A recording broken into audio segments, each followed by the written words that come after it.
questions to ask you. Yeah, that would be really odd. Yeah. I think it's usually the guests that get, maybe in their head a little bit when they go on people's shows and stuff. And it's like, Or they no, get just chat. distracted, or this. How about this? Oh yeah, what were you saying, Kyle? Well, no, Yeah, you don't get that. You don't get that. You don't get that in this show. You don't.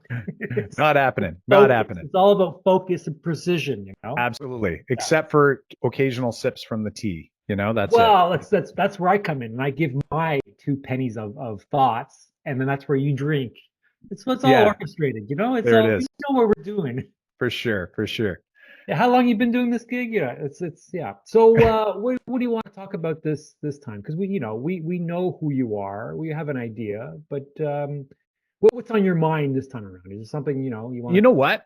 I'm super lately. I've been super in the space of Yeah. like talking about. I always try to think about, like, I used to always think about growing assets, growing all of Yeah. these things, and I Yeah. never thought enough about like how much of it is going to go away after. So like I'm big into like keeping more money now and like trying to Okay. figure out how do I do it more efficiently, because of course like rates of return and things like that. Like Yeah. people overemphasize those things. They talk about like fees, like if they're index investors and they're like, oh, Hmm. the MER is this much on this versus this much on that. But like no one's really like thinking about actually how much money they give to the government and the buckets they have and all of these So things. you're, So you're saying not just keeping it, or it's not about how much money you earn, but how much money you keep. how much you keep, and then based on that, it's like if you can keep more, if we use the dramatic scenario and Yeah. say like if you're giving half to the government, you now have to basically get 100% return to break even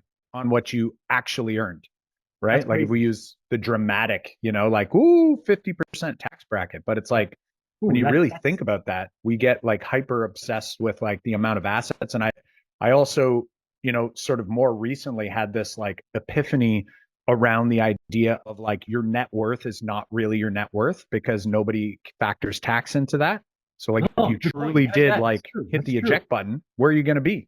Right? Yeah. Like based on your current situation, is like, are you really at a whatever, net worth? Probably not, right? Like a lot of people, it's like they don't factor those things in. So Take off easily 25% from the top, easily for taxes. exactly, exactly. So yeah, so if you want to go down that rabbit hole, I'm happy to. If you want to chat about, like what we've been doing investment wise, like Yeah, happy yeah. to do So that, perhaps we whatever. should just start off. I like starting off with a problem, or what do most people talk about, or what are most people's issues nowadays on in regards to wealth and keeping enough and having enough down the road. Like, Hmm. what are their concerns? What do Yeah. you find? Yeah. Are we recording right now? Is that what we're Yeah, chatting? yeah. We're Okay. I was like, I we'll don't know if have we're to just edit that preparing. out. Yeah, yeah. Because Sorry that's about that. yeah, we're definitely Okay, here we go. yeah, yeah. Uh, Now, okay, record. Like, Yeah, yeah. Well, you know what? I think something that I'm finding in a lot of the conversations I have, I yeah, work a lot with incorporated business owners, whether it's investors, yeah. whether it's folks that have active businesses. Hmm. Now I'm talking to a lot of realtors, for example, with Hmm. Prex. Now that they have, they're like, hey, I'm allowed to have a corporation. Like I should probably do that thing, right? And people hop into this world Mhm. without really doing their homework. And to be honest, it's like there's not a lot of, we'll call it tutors out there to be able to actually give them some good advice as to, hey, is it a good idea to incorporate? Is it a It's good like idea? marriage. Everyone, in the 30s, all of a sudden everyone's getting married. I might as well just jump in as well. That's Exactly, exactly. Never like turn to your spouse and say, I only did this because everyone else was doing it. It's not a good that's not a move. good idea. Not a good move, but you are allowed to say that about maybe, your corporation or your business, Yeah. right? So like these are a lot of things that people are asking, but what I find most common Yeah. is that though it doesn't matter how successful the individual is or the business is that most people still, just because they make more Mhm. money, they still don't have a solid grasp on what that financial freedom maybe number is, or whether they've Yeah. hit that number, or what it actually looks like. And what I mean by that is like maybe they have this number in their mind, but they actually don't know what that means relative to, say, their assets. So they're like, am I there? Or Yes. sometimes people are like, I know I'm there because like the assets are so substantial that there's no way that using this financial freedom number is going Mhm. to deplete it, but they actually don't know what it means. Like, what will that look like if we were to like follow that trajectory for 10 years, 20 years, 30 years? And what does it actually mean for, say, my net worth, my estate, whether that matters to you or not? I mean, to me, regardless of whether you have maybe children or others that you want to pass things on to, the one thing that I think is really it hurts my soul is thinking of how hard business owners and investors work to grow Mm. assets, to grow their wealth, Yep. and then not really thinking about who's going to get it, whether it's a charity or whether it's the Yep. government or whether Yep. it's someone you love. It's like the government is like a forced JV partner. And if you don't kind of manage That's very that kind of partner, you. It's a forced JV. right? But here's the thing is like usually a JV partnership, as you know, it's Yeah. like you have a money partner. Hey, that's value. Or you have like the managing partner or the operational partner. That's value. It's like the government comes in, they're like, hey, I'm going to be your nothing partner. Like I'm just going to take off the top, regardless of whether you like it or not. And this is people with T4 incomes. This is people with Mm. businesses. This is people with assets. Yeah. And I just think that, people, the harder they work, the harder they grind, the less they focus on what's really going to happen with all of this wealth or assets The, or the money end that they're result, you're talking accumulating. about the end result after, 15, 20 years, or when they're retiring, or when they pass away, basically. 100%, 100%. And, a lot of people get stuck, sort of thinking like, I don't care because I'm gone, which is fine. But like, if that's true, then Yeah. at least knowing what you've got and what's going to happen later might actually impact how you spend your time now. Meaning, like, if you're That's a good point. grinding and That's you're saying you don't care what happens when you're done, then that's even more reason to know what's going on in your financial world, that financial freedom number, so that mm, you can do less of that because your goal was, I yeah. actually don't want to spend all of my time, which is most important to me. I only have so much of it, Mm. building up all of this stuff for a time in which you're saying you don't care about, which is Yeah. like moving on and letting whoever takes it take it, right? So There's, it's like, there's a few situations in which people are making a bit more much and actually paying more taxes, so they're really not gaining out of making more. So they got to sort it out in a way that is beneficial to them. 100%, So 100%. And how for much is enough to retire for some people? Is there a simple basic number that people look for? Yeah, well, and there's so many different ways, and here's the part that like I try, I think in my old age now, it's like I'm becoming better at recognizing that You not look everyone you thinks look like me. great, Kyle. You look great. We're Ah, talking about thanks. old. I just got a haircut the other day. That's, I'm like They knocked a took a couple bit too years off. much off.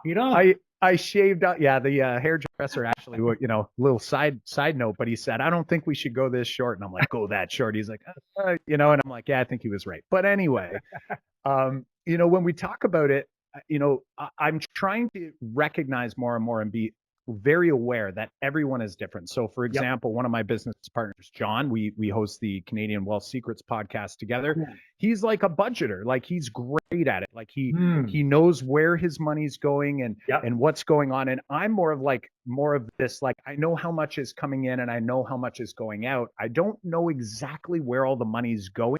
And it actually gets me anxious to actually look at it because I know that I'll probably Mm. be disappointed with some of the things we just every month spend. Yeah. But here's the thing is like, it actually doesn't matter what your method is, but trying to think ahead and go, okay, well, what at a base case am I going to want in my financial freedom years? That's my like word for retirement because entrepreneurs typically never fully retire. But what do you want as a base How do case you know that coming very in? well? Exactly. That's yeah. Entrepreneurs don't fully retire. No, I you have never full do, right? intention, But you do full want to get intention to of it. this place where Yeah. you're like, if you wanted to, that you could just go, I'm going to, for 3 months, go do blank, whatever Yeah. it is. Yeah. I don't Yeah. know what It's it all about is. the freedom. It's really A the hundred money. percent. Money comes out is just for the freedom of doing what you want to do whenever you want to do it in a way. It's not about drinking margaritas on a beach. I don't know. that's like fun for like a day Yeah. or two. You know what I mean? Yeah. Like Yeah. For a usually person like it's like myself who doesn't everyone. drink, it's even more challenging. Yeah, exactly, exactly. And plus, here's the crazy part: is the virgin, versions of those drinks are, Yeah. cost. It just costs as much as the alcoholic Oh, ones. no, But that, but the sugar intake, I don't even want to go there. It's scary. yeah, yeah, it's And crazy. It's have you crazy. seen me? I burn, my friend. I burn on the beach. I'm burning. I'm not staying on the beach. I don't want that. You're spending an hour and then you're moving on, right? Yeah, an hour, like it's 5:30 in the morning or so on the beach. Okay, I've made it, been there, and then I take off. I don't know, in the wilderness or in the jungle. well, like this is exactly it. Is like everyone has different views. And here's the interesting part that I've only recently realized. Again, I Yep. have these epiphanies all the time. Is like I didn't know who I was going to be today, 10 years ago, Mm. and I don't Hmm. know who I'm going to be 10 years from now. So that makes it even harder, right? But I do actually, and one thing I think I know enough about is that I probably would prefer to have at least the income that I have coming in now, Hmm. or at least the income I'm spending now. Let's put it that way, not Yep. necessarily all the income coming in, but the income I'm spending.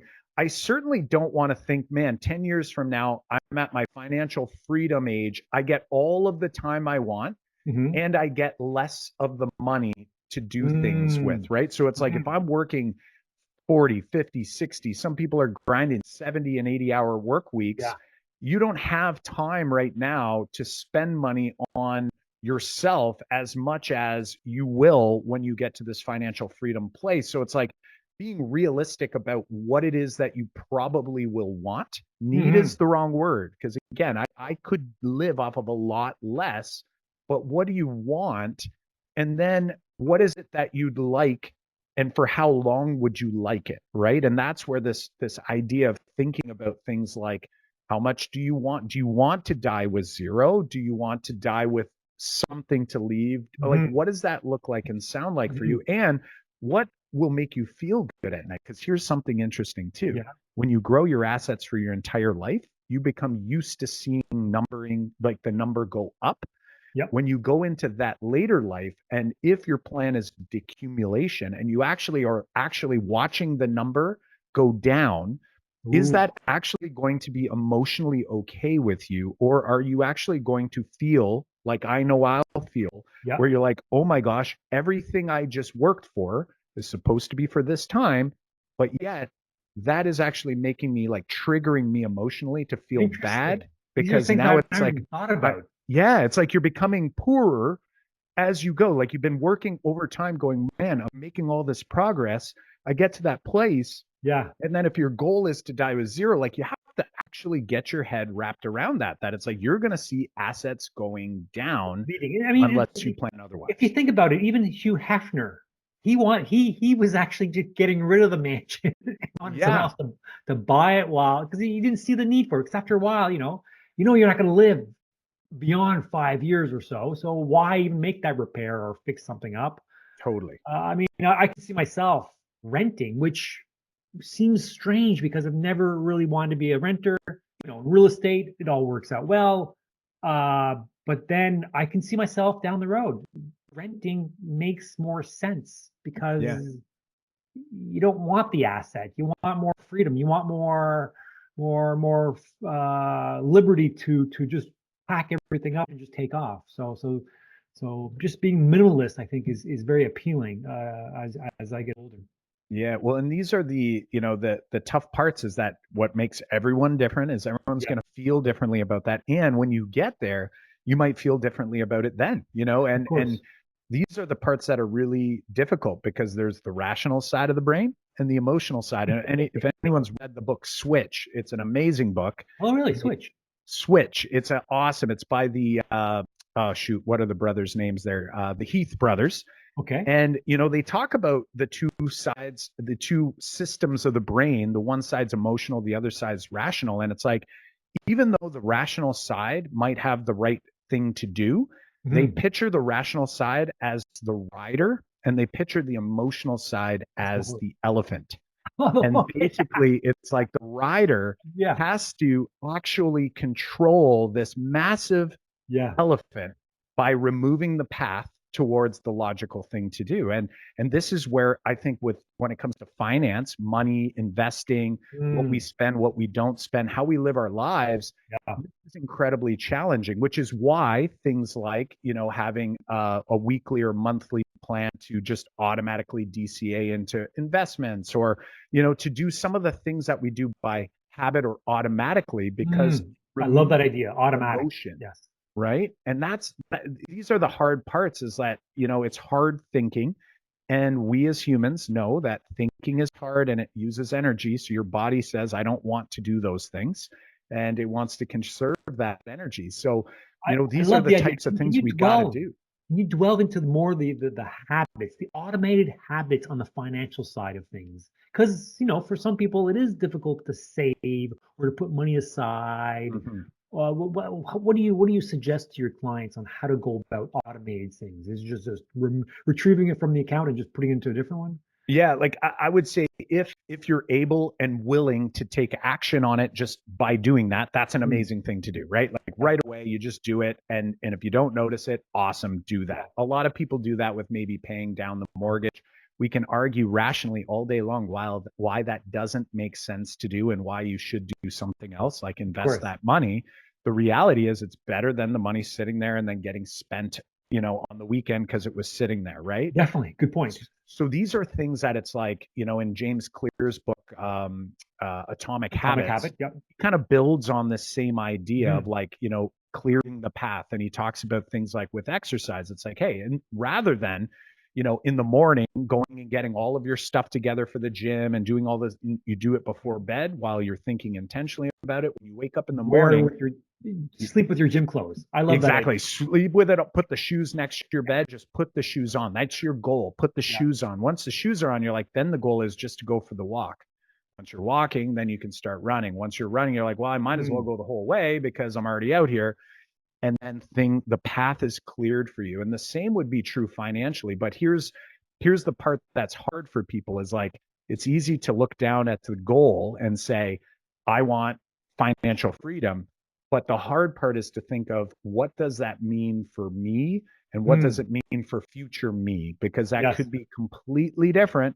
Mine could be completely different than yours. Like for me, I don't think I want to rent from a emotional standpoint. Yep. Yep. Rationally, I get it, that I'm like, Yeah. that makes Yeah. sense. Yeah. But Yeah. for Yeah. me, that's not a goal Yeah. for me. But here's the thing: if you and I try to follow the same financial plan, when you already have one big difference in what you want to do versus what I want to do, then doing the exact same thing together Mhm. is going to get us to it's going to get us the same result, but not the same goal, Yes. right? Yes. Which is like, that's interesting there. So it's all Yeah. about envisioning, and really thinking about what it is that you want to go for. And it doesn't mean that that's where you have to stop. You can always beat that goal. Like that would be ideal.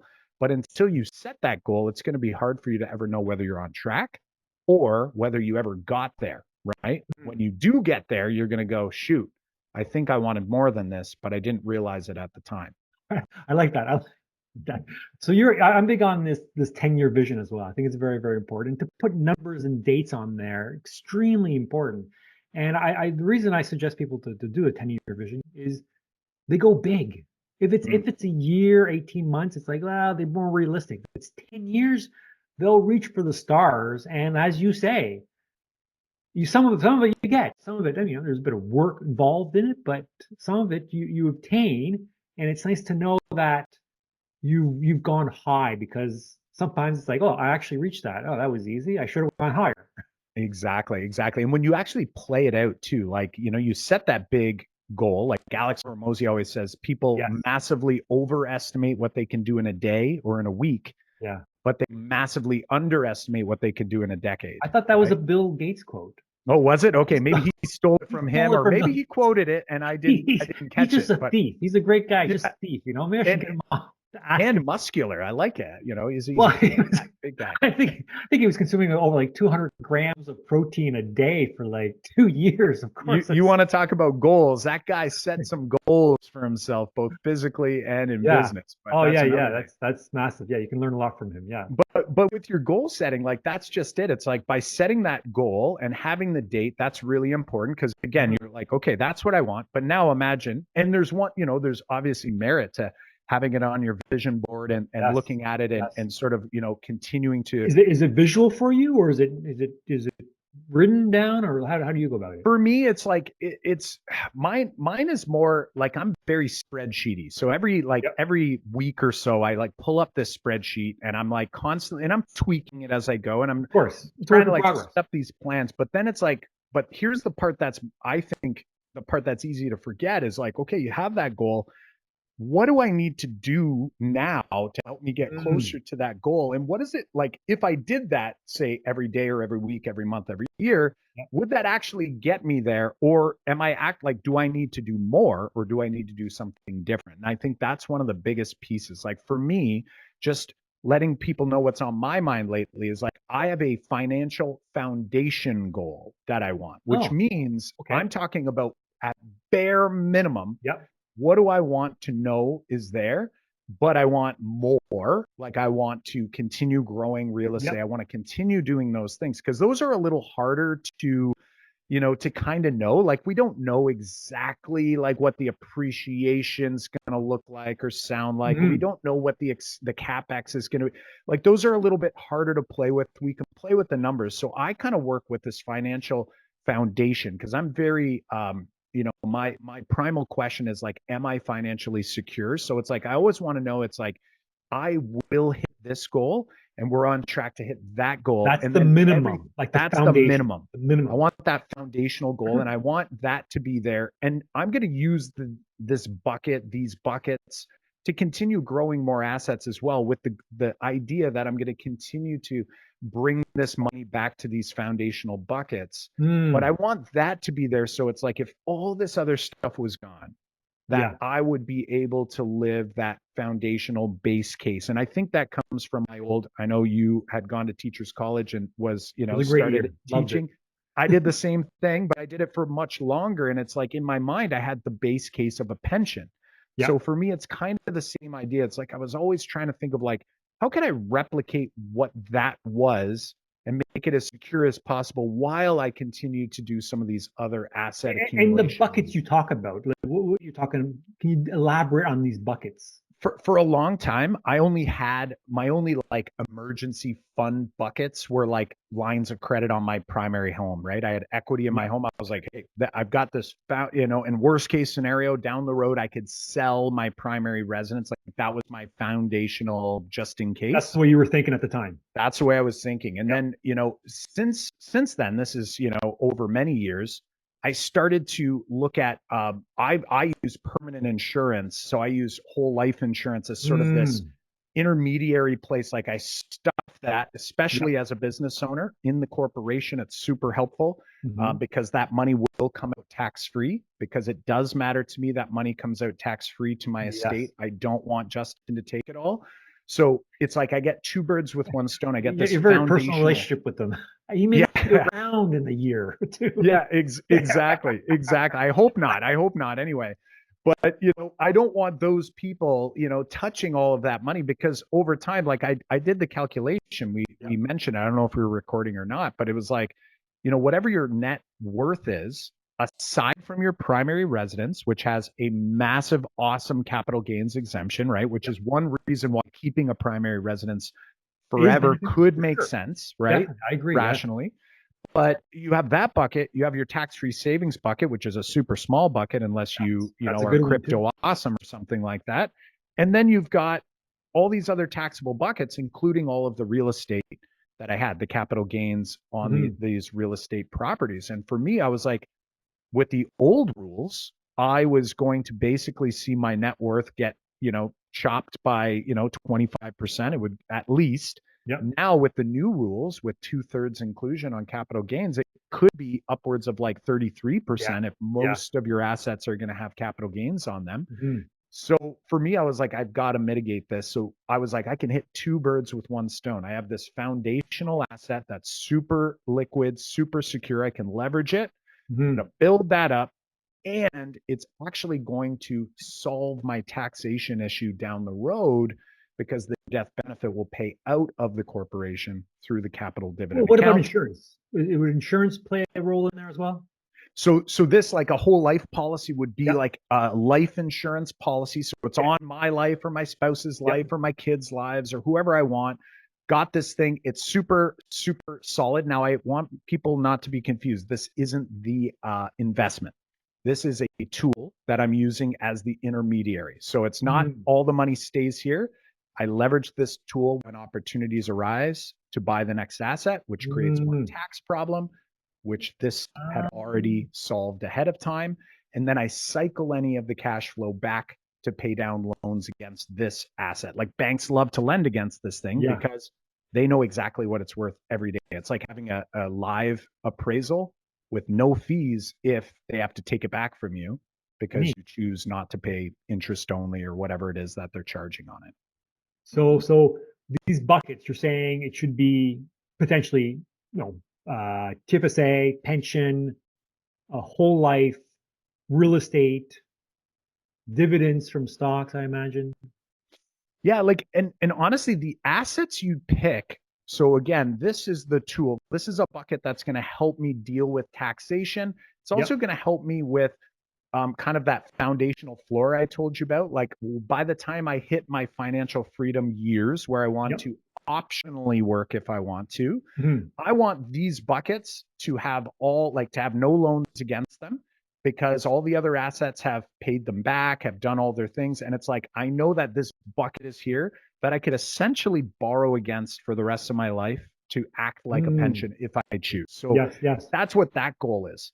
Now, who shouldn't do something like that yet is probably someone who hasn't started investing at all, right? Like, you haven't Mhm. put any money in an RSP or in a tax-free savings. Now, Yep. the caveat is, if you know real estate is you're going to be your main asset class, like yourself, like myself, probably Mm. like a lot of people listening to this show, then that's an exception, right? Because you probably aren't super like RSP, interested, if that makes Yeah, I mean, sense. RSP works for those who are taxed heavily. Let's put it that way. But Exactly. for You have those, $250,000 of, T4 income coming in, and you're yeah, going, you listen, I got, want to knock this down. yeah, for Sure. sure. Absolutely. You're Yeah, going to do something like that. But if you're yeah. earning 70,000 a year, like 80,000 a year, and you have a plan to buy real estate anyway, you don't Mm. want to have it in that bucket because now it's sort of stuck there until later and all of those things. So this could be a bucket that makes sense for you to start your seed fund for your first investment Mm. property. When you get the property, you leverage it. You can do it directly from the insurer. It's contractually guaranteed. Or you can go to a big bank and say, hey, give me a loan with better terms or better Yeah, rates, and maybe they will, maybe they won't. It's up to them, but the insurer has to give that money to you, which is fantastic. that And is it's cool. off the books, so it doesn't show up on your credit report, doesn't hinder you from buying the next property. I take that money, fire it over there, and it works perfectly when flips go bad, which is, our specialty Yeah, over here. yeah, We're more of long-term investors. Any yeah, yeah, flip we yeah, do never works out right for us because we're bad at it. You don't have any cash flow coming in, and you thought you'd have it sold in 6 months, and it takes you 18 Hey, months. And then you go, well, wait a second. The insurance company has no repayment terms on yeah. paying this loan back.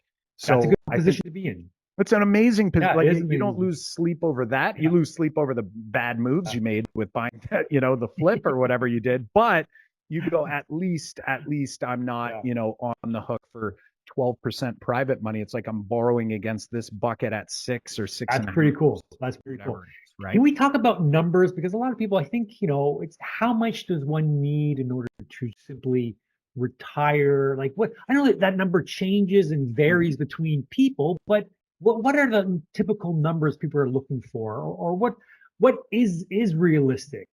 Yeah, it's a great question because here's something that's really hard is, Yep. I was working with a business owner who's actually, a professional corporation. It was a doctor, right? A Okay. specialist. And, the challenge is they earn a lot of money, but the problem is that it's very easy to have a very high Lifestyle? lifestyle No, for sure. need, right? Yeah. So like that person to replicate what they're spending now is really hard to do if they're utilizing most of that money coming in and they see it, being lost to tax, right? So they're Mhm. losing 40 or 39% if they're taking a dividend, or 54. Some of these people are taking salaries, they're losing That's over deep. That's 50%, deep. Yeah. right? And it's like, if we do this better, we can get you investing that money instead of being taxed so hard on it. And usually, permanent insurance can be really helpful in doing that. But when it comes to the number, I always have people try to think of like, what is your spending now? And Mhm. then think about some of the spending that maybe you won't be doing later. But I always like to be super conservative, and I like to take whatever I'm spending now, and I want to work towards that number, because imagine if you have kids and some of that spending's towards the kids. Well, guess Yep. what? I'm sorry, if you have more time on your hands, you're probably going to spend more money too, right? So it's Really? like, if the kids leave, Okay. Yeah. then you Yeah. have that extra money that's coming back to you so that you can maintain what you Yeah. feel is a normal lifestyle. True. That's for me what I look at as the base case. Like, I've never met someone who's like, I want to work so hard for 30 years, 40 years, however long they want to work for, so that I can have a less enjoyable or lower lifestyle spending habits than I do today. Yeah. You Yeah. know, like Yeah. it's like that. And there's some people that they spend. I mean, I've been in that situation where you've got the money, you tend to spend it. If you have 100. money coming in, you're spending it. So, it's a difficult habit to have. But coming down to the number, like what number do people look for or expect? Well, I mean, again, like that medical doctor, that number is more like 300,000 a year, because that's Okay, what they're that's that's what what he's they're expect. used to Yep. spending. Now, again, they have kids, so that number is going to change. Maybe they had a mortgage, maybe it's going to be paid off, maybe it's not. But this is the hardest part, is that most people come in Excuse me. Whew. Excuse me. most people come in and they actually don't know what that number is or what it should be. Hmm. And this is the part that I think is, this brings us all the way back to knowing what it is that you're looking for. It's like, Yep. until you do the hard work to figure out what it is that you want to do, because one person wants to go live in a van down by the river, right? Another person I got a buddy wants, like that. yeah, exactly. An amazing guy. We all Yeah, knew him. great guy.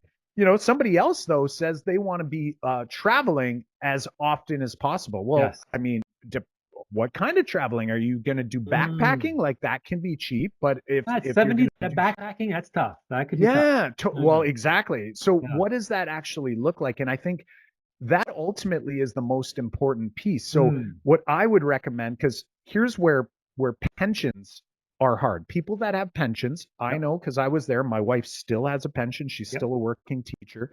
And when you look at that pension, people just assume it's going to take care of itself. But when they get there, it's like you might have been earning 100, 110,000 on a Hmm. T4 income, and all of a sudden your pension is 55 or 60,000.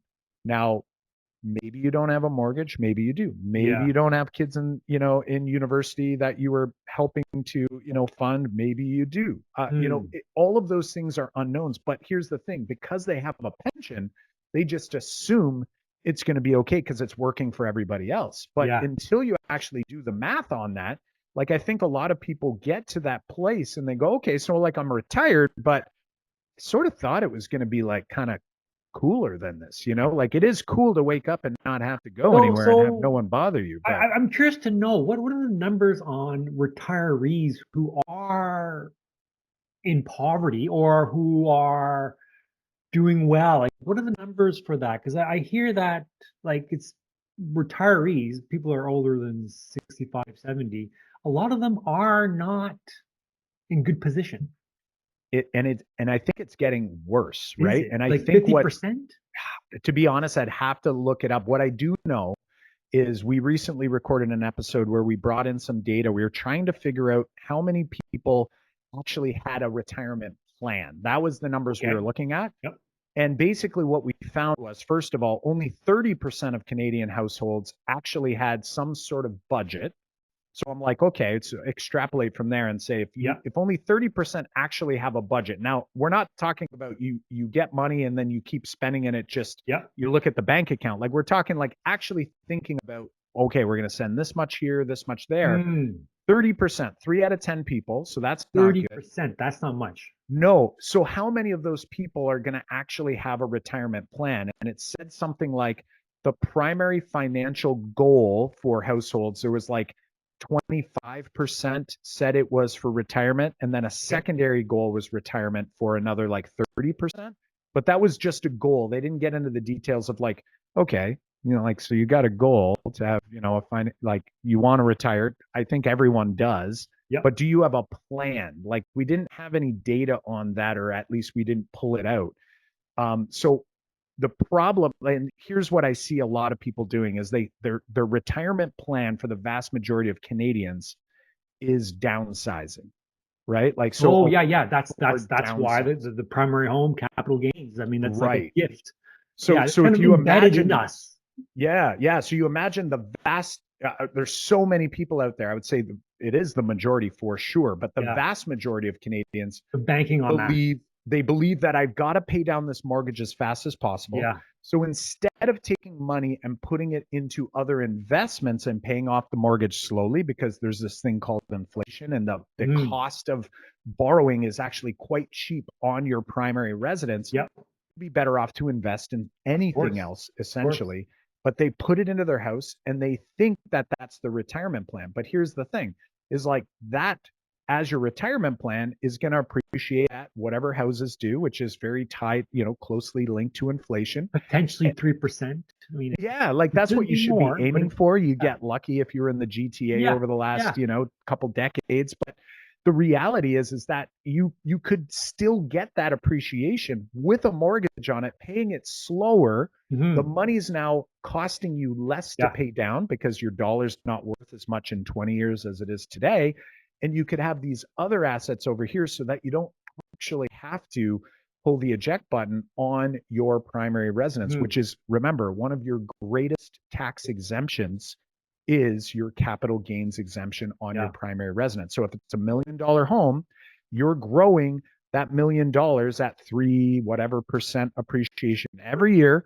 And now you've chosen to cash it in, spend it to live, and now you get to grow the same appreciation rate on 300,000, 400. Well, I don't even know if you can get houses for that amount anymore. Whatever that number is, it's like you basically just chopped your investment in half. Like your main retirement strategy was your primary residence. It's now worth this. And then you said, I'm going to cash in half or, however much of it, put it into a smaller home, and then basically reduce the gains for the rest of my life. And then slowly spend down this money over here without a plan either, right? Because they haven't actually calculated how long that's going to take. My aunt, who's probably not listening to this, I can mention, I'm not going to mention her name, but she's 66, 67. She ended up with she's got maybe 300,000 as a retirement, which is very, very low. I think the average retirement funds for Canadians, we're talking what, 500,000? Even nowadays, like you can see it in the advertisements that are out there. They talk about how to grow a $500,000 retirement fund. And it's like if we use the old school, like 4% rule, like 300,000 in order to not run out of money over a 30-year period. Most of the time, not 100% of the time, but like most of the time, it's like 80 or 90% of the time you will be okay given market history. You are able to take $12,000 out of as income. That's it? 12,000? If you use the 4% rule, which again, you don't have to. Maybe you're getting better returns, and you can. We would run a specific scenario based on someone's actual portfolio and looking at their actual historical returns. I always like to say, don't put a number that Dave Ramsey said you're going to get. Like, what are you getting right now? And let's start there, because like if it's 7.2, say it's 7.2. If it's 5, say it's 5, whatever that is. But if you do the 4% rule on 300,000, you're looking at 12,000. If it's $1 million, you're looking at $40,000. Like, and then we're not accounting for the fact that there is some income tax that you're going to pay on that, right? Yeah. We're not including CPP or OAS or anything like that. So that's helpful as well. But it's certainly not going to put you in a place where, if you were earning 100,000, 200,000, Yeah. 300,000 as a household to go Yeah. all the way to that other end of the spectrum because there wasn't any proper planning done. That is a really scary So, thing. so yeah, I get the impression that a lot of retirees are living off poverty in a way. I mean, maybe their houses are paid for, but they're still living off poverty. They're still tightening the belt on certain things. Seems very unfortunate. So you're just saying having a plan, having a vision of what is the ideal, and then actually planning and kind of a spending chart, income coming in, Yeah. budgeting of some sort, and then allocating those funds will usually make a huge difference. Huge A difference. 100%. And, you know, and thinking about other things as well, like as we do, I was on with a couple clients yesterday and Yep. we were looking at their scenario. They have RSPs, they Yep. have tax-free savings, they also have some real estate, which is great. Mm. And, you know, we get to look at that and we sort of, and here's the interesting part. It's sort of like, well, which bucket do you see yourself kind of pulling from first and how? The reason I say Good how is point. because for a lot of people, you know, they might see themselves selling their rental properties. So Yep. it's like, okay, I Yep. mean, I'm a, you know, never sell type guy simply because, you know, there's taxes associated with Yeah. it. Yeah. But Yeah. if that's Yeah. what you want to do, okay, Yeah. let's look at it. When should you sell? Well, don't Yeah. sell while you're still working. Like, let's wait for that first year of retirement. And okay, Mm. then what are we going to do with that money? Yep. Or it might be the opposite. And they go, you know what?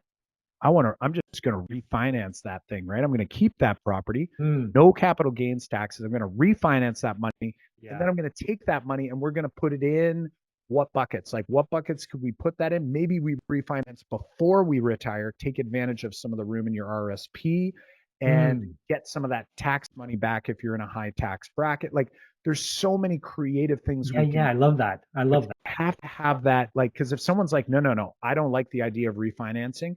Okay, well, let's not look at that option. Even though that's a rational option, it's not going to match up with your, you know, with the elephant, right? With the emotional Mm. side. So it's really about trying to figure out like what sort of cash flow number do you want at minimum?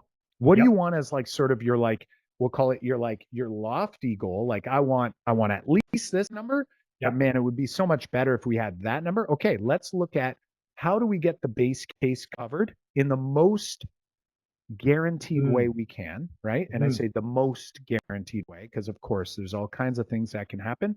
But then what could we do to try to bump it up a little bit without sacrificing or risking maybe too much against this baseline? Because once you hit that baseline, you go, ah, sigh of relief. It's like I've got that Mm. number. Now it's like we want to go for maybe a little bit more. What might that look? Hey, you know what? That bucket right there that you have invested in a balanced fund that's not really doing a whole Yep. lot. Maybe that's the, you know, the bucket that you're going to take and you're going to put into an all equities fund, or maybe you're going to pull it and you're going to buy that investment property that Yeah. you've always thought about and you just never pulled the trigger on. Now that you see your base case is taken care of, what can we do to optimize it so that you can have a little bit more there so you're not just living at the base case, but that you know that that base case has already been I covered? love this. I love this. This is great. Kyle, what would you say the three things that most successful retirees or people, aged, what have they done well? Mm. Three habits or three things that they've done well in order to achieve there that you've noticed with those clients you've helped out, but also, that you've studied and learned from others. Yeah. Oh man, that's an amazing question. And I will say, for those people who have had, I would say the people that I don't know if this is their own doing, but those who have had a consistent, call it salary, Yep. and then roll into retirement with a pension, which is more consistency. It's like consistency seems to be the thing that kind of keeps them on that straight path, if that Hmm. makes sense. Hmm. Whereas you are automatically up against a bigger hurdle when things are inconsistent. So this goes for Oh, those yes. people that are maybe more hourly employees, and Yep. sometimes you get the hours and sometimes you don't, because consistency is key, right? It's like It it's is. not about intensity, it's about like doing things consistently. So it's like the more you can get into consistent habits with your Mm. financial spending, with what's going on, the more you understand what it is that you typically spend. And when you do spend more than that, that you can recognize that, hey, we did spend more than that. It doesn't make it wrong, but we're aware Hmm. of it. I think it allows you to come back to this, this zone of, call it, normalcy. And I think that kind of ties into the second thing, which I think is just this Number general one, idea. consistency. Consistency. Number Consistency one. is Yeah. so critical and so key. I like that. Having an understanding of what you spend and what you want to spend on. So that's Hmm. a big one, because it's, again, it's like, it's really easy for me to say, wow, I really like blank, but like, do I really like blank more than all these other things? Because when I say yes to one thing, I'm I'm saying thinking no to Corvette. another. I'm I, thinking I Corvette literally was going to say that. I just talked to a or guy. Maserati. First thing he did after he paid off his mortgage, he makes a lot of money. He bought a Corvette. I'm like, that's Yeah. amazing. But I'm like, so how about retirement? Like, what's going on there? Like, because How you don't have anything going on about there leaving yet. some for the But kids? Ah. yeah, exactly. And then, for three, I'm kind of, grappling a little bit, but I think the third one is Yeah. really having an understanding of what does spending versus keeping really mean. And what I mean by that is, like, imagine a lot of people get in this place where they go, all right, I have assets, I have all these buckets. The Mhm. bucket that they usually want to touch last is their RRSP, because Really? it is the quote unquote retirement plan. Yep. But in many cases, that's actually the wrong move. So Yeah, I when you agree. don't spend out of that bucket, now when I say spend, I can take money out. It doesn't mean I have to actually spend it. I can put it in a different bucket. But to actually know that by not pulling out money out of that bucket, I am giving away for the rest of time this year's tax bracket opportunity. Mm, So, for example, if I could pull an extra 12,000 out and still be in a low tax bracket before moving into the next marginal tax bracket, that might be a good move relative to what might be happening in future years. To get that 12 out, you've now rescued it from that bucket.